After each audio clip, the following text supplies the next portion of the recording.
চলো গাইস এদের কাণ্ড কারখানা দেখা যাক। তো গাইস এরা কি কি নিয়ে দেখি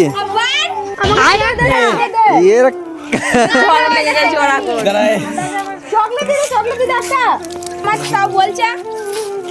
তো গাইস দেখতে পাচ্ছ কেমন এনজয় আমাদের এনজয় চলো এরা অন্যায় করে দিয়েছে। তো গাইস এই দেখতে পাচ্ছ দুটো কিউট গার্লকে এদের বয়ফ্রেন্ড না থাকার জন্য কি অবস্থা দেখো। আর এইদিকে অলরেডি পুষ্পাঞ্জলি দিতে শুরু করে দিয়েছে ইতিমধ্যে। এই যে আমাদের মা সরস্বতীকে দেখতে পেলে, এটা হচ্ছে আমাদের সাইরা পারেস। তারপরে গাইস সবাইকে ফটো তুলে দিলাম, চলো একটু হাই করে দাও। তো গাইস এই যে পুষ্পাঞ্জলি দেওয়ার পর এরা কোন থেকে নিয়ে গেছে দেখতে পাচ্ছ, অনেকদিন খাই নাই গাইস, অনেকদিন খাই নাই তার জন্য।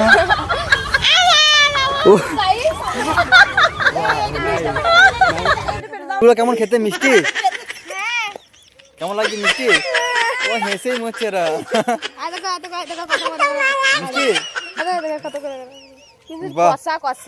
আর এই যে দেখতে পাচ্ছ লাল জামা পরে ইনি হচ্ছে কুল গাছের মালিক।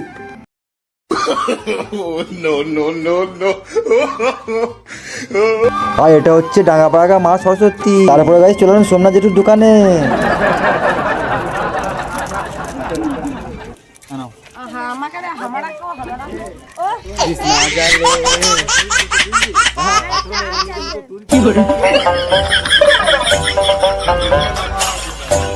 আর এটাই হলো আমাদের খান্ডারি গ্রাম।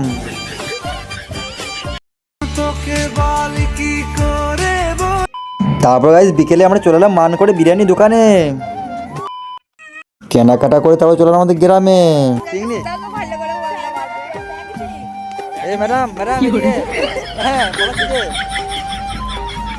কি ব্যাপার তোমাদের আজকে এত হাসি হাসি এনজয় হবে নাকি বিশাল?